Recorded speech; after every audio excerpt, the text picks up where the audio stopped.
Question number 4 के बारे में डिस्कशन करेंगे। 11.2 एक्सरसाइज।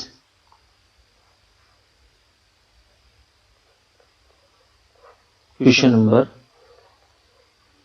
4, उसमें क्या है, इसमें हमें एक ट्रायंगल के तीनों साइड्स का सम दिया गया है। ये कोई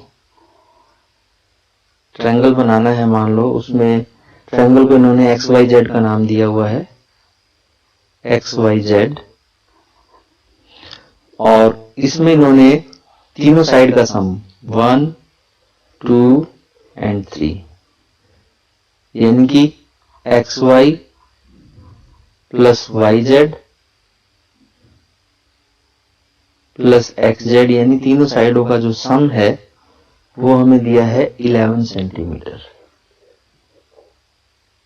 और साथ में base angles, angle Y 30 degree दे रखा है और एंगल Z वो 90 डिग्री दे रखा है। तो इसको हम कैसे प्रोसीड करेंगे ये हमें देखना है। इसके लिए हम जो अब बेस तो यहां दे नहीं रखा, तो बेस 11 सेंटीमीटर से ही हम स्टार्ट करने जा रहे हैं। किस तरह से प्रोसीड करेंगे ये आप देखिएगा।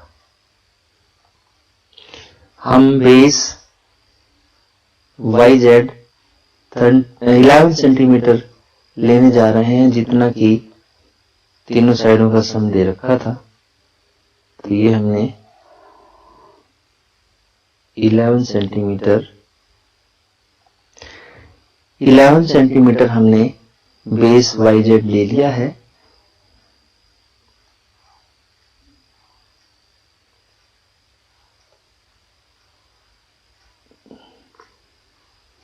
और अब इसको नाम दे देते हैं YZ।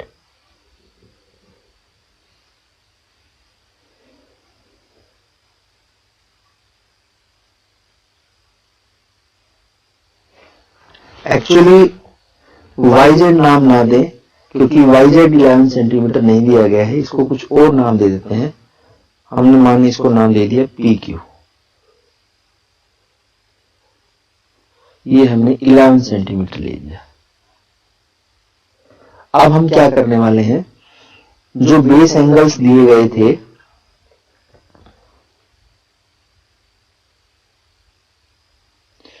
जो एंगल Y 30 और Z 90 डिग्री दिए गए थे, हम इतने एंगल का भी हाफ बनाने जा रहे हैं P और Q पर।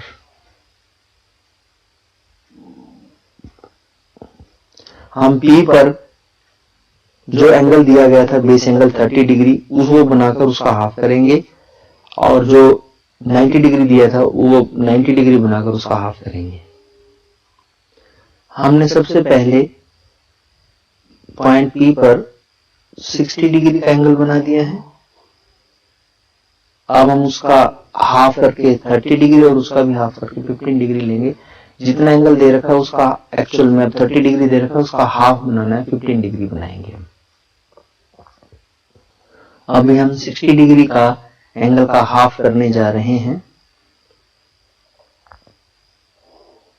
ताकि 30 डिग्री का एंगल बन सके।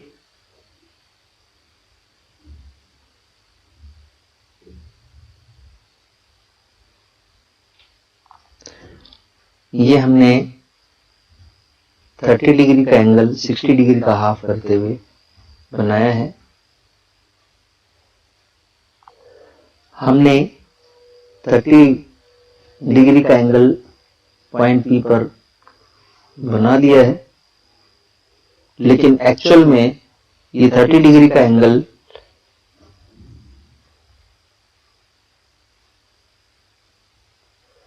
पॉइंट Y पर कहीं बनना था। तो अभी हमें 30 डिग्री का भी हाफ करके 15 डिग्री लेना पड़ेगा। इसके पीछे क्या कारण है ये आपको थोड़ी देर में पता लगेगा इसी वीडियो में। तो अब हम इस 30 डिग्री का भी हाफ करने जा रहे हैं, 15 डिग्री एंगल बनाने जा रहे हैं। अब 30 डिग्री का एंगल का हाफ बनाने के लिए हमने इस 30 डिग्री के इंडिकेशन देने वाली रे पर ये जो पॉइंट है यहाँ पर कंपास रखकर एक आर्क लगा दी है। और अब हम यहाँ 0 डिग्री का इंडिकेशन देने वाले इस पॉइंट पर रखकर एक और आर्क लगाएंगे ताकि 15 डिग्री का एंगल बन सके। तो ये हमने 30 डिग्री का बाइसेक्शन किया है। हमने पॉइंट P पर 15 डिग्री का एंगल बना दिया है और अब हम इसको 15 डिग्री का एंगल बनाने वाली रे हमारे सामने है।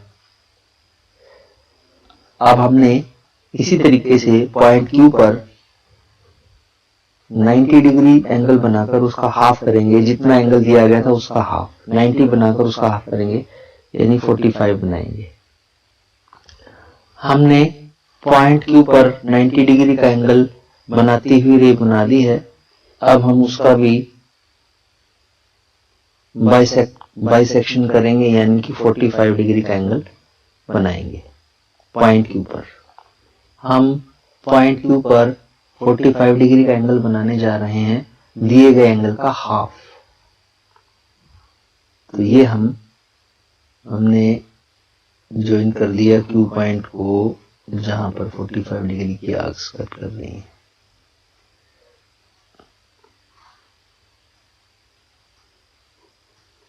ये 45 डिग्री का एंगल बनाती हुई आर्क आ गई और इधर से 15 डिग्री का एंगल बनाती हुई आर्क आ गई। तो ये जहां पर एक दूसरे को कट कर रही हैं उस पॉइंट का नाम है X, यानी कि जो ट्रायंगल हमें बनाना था अभी तो उसका एक ही वर्टेक्स X मिल पाया है। अब हमने क्या करना है, इस PX का परपेंडिकुलर बाइसेक्टर करना है जो PQ पर कट करेगा। PX का परपेंडिकुलर बाइसेक्ट करने के लिए हमने P पर पॉइंट कंपास की टिप रखकर एक आर्क लगाई है। अब हम X पर कंपास की टिप रखकर परपेंडिकुलर बाइसेक्टर के लिए दूसरी आर्क लगाएंगे। तो P पॉइंट पर PX का परपेंडिकुलर बाइसेक्टर खींचने के लिए पहली आर्क, अब X पर रखकर दूसरी आर्क लगाएंगे। ये हमने दूसरी आर्क लगा दी है। अब हम ये आर्क जहां परपेंडिकुलर बाइसेक्टर की आर्क एक दूसरे को कट करेंगे, इनको ज्वाइन करेंगे और इससे हमें Y पॉइंट मिलेगा। ये हमने परपेंडिकुलर बाइसेक्टर की आर्क को ज्वाइन कर दिया है और इससे हमें PQ के ऊपर Y पॉइंट मिलने जा रहा है, Y पॉइंट। अब इसी तरीके से हम QX का परपेंडिकुलर बाइसेक्टर खींचेंगे और उससे फिर हमें Z पॉइंट मिल जाएगा और XYZ पॉइंट से को ज्वाइन करने पर हमें मिलने वाला है रिक्वायर्ड ट्रायंगल। तो अभी हम QX का परपेंडिकुलर बाइसेक्टर करने जा रहे हैं with the help of compass.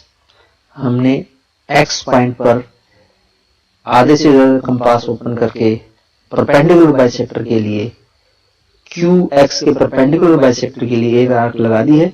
अब हम Q पर कंपास रखकर ऐसे ही दूसरी आर्क लगाने जा रहे हैं। ये दूसरी आर्क हमने Q पर रखकर लगा दी। अब जहां ये आर्क कट करेंगी इससे परपेंडिकुलर बाइसेक्टर बन जाएगा।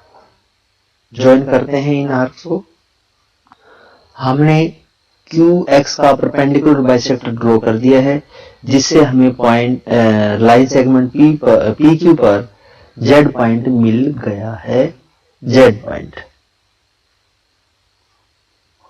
तो Y पॉइंट मिल गया, Z पॉइंट मिल गया, X पॉइंट भी मिल गया। अब हम इन तीनों को ज्वाइन करके रिक्वायर्ड ट्रायंगल बनाने जा रहे हैं और किस तरह से वो कंडीशन को पूरा करेंगे ये हम डिस्कस करेंगे इसी वीडियो में। हमने X को Z से ज्वाइन कर दिया है, पॉइंट X को Y से ज्वाइन कर दिया है, पॉइंट X को Z से ज्वाइन करने जा रहे हैं।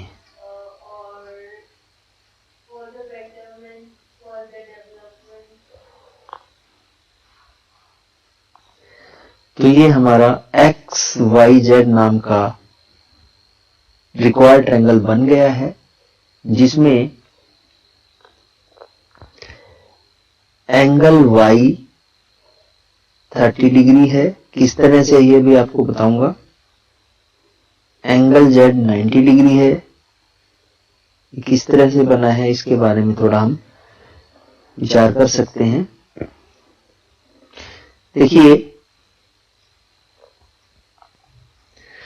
देखिए ये इस फिगर में अगर आप देखोगे तो यहां पर मान लीजिए मैंने इस पॉइंट को L कह दिया, तो हमने परपेंडिकुलर बाइसेक्टर ड्रॉ किया हुआ है, इसलिए ये एंगल 90 हो गया।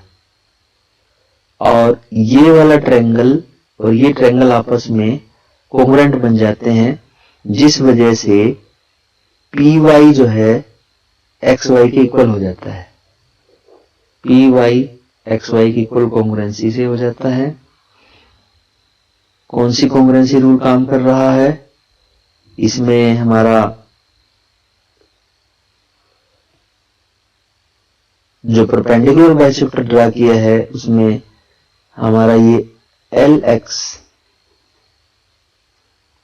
इस LP के इक्वल है। परपेंडिकुलर बाइसेक्टर में इक्वल 90 का एंगल, LY कॉमन, तो साइड एंगल साइड से दोनों ट्रायंगल कॉन्ग्रुएंट, जिस वजह से PY YX के इक्वल और एंगल P जो है वो एंगल X के equal. Angle P angle X के इक्वल, दोनों ही 15 डिग्री के हो जाएंगे। तो इस वजह से एंगल जो Y है ये एक्सटीरियर एंगल है इस ट्रायंगल में। अगर आप देख सकें PYX ट्रायंगल में ये एक्सटीरियर एंगल है, तो exterior angle interior opposite angle के इक्वल होता है, यानी कि एंगल Y जो होगा angle P plus angle X के इक्वल होगा।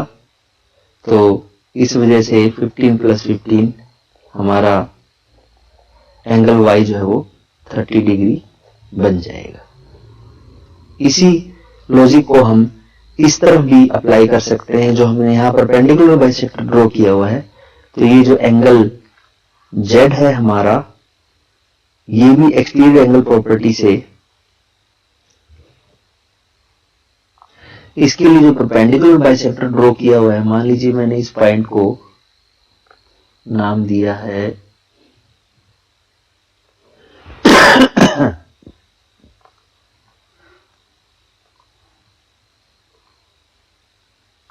मैं इस पॉइंट को मान लीजिए M का नाम दे देता हूं। तो इसमें ये ट्रायंगल, ये वाला ट्रायंगल आपस में साइड एंगल साइड से कॉन्ग्रुएंट बनते हैं, जिस वजह से हमारा एंगल Q और एंगल X दोनों ही 45 डिग्री के हो जाते हैं। एंगल Q और एंगल X दोनों ही 45 डिग्री के हो जाते हैं। और बाहर ये बना हुआ है एक एक्सटीरियर एंगल, जो Z एक्सटीरियर एंगल है, यह इंटीरियर अपोजिट एंगल के इक्वल हो जाएगा, यानी कि angle X plus angle Q के इक्वल।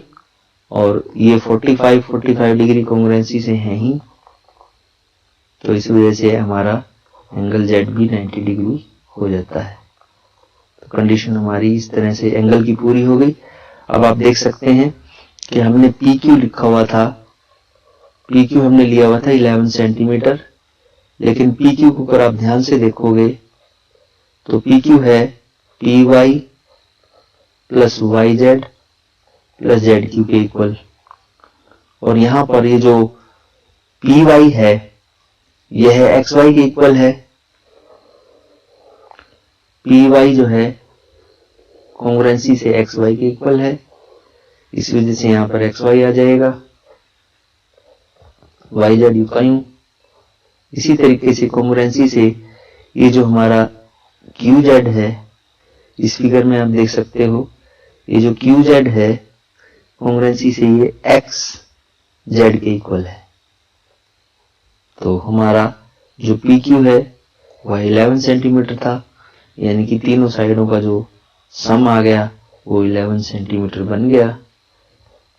और इस तरह से हमारा ये ट्रायंगल रेडी हो गया।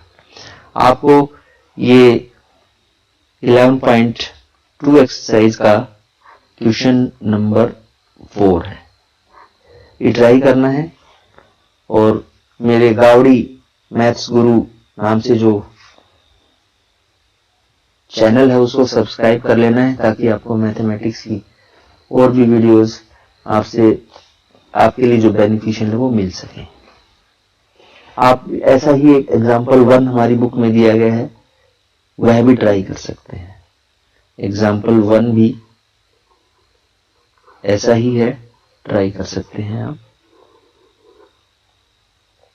सेम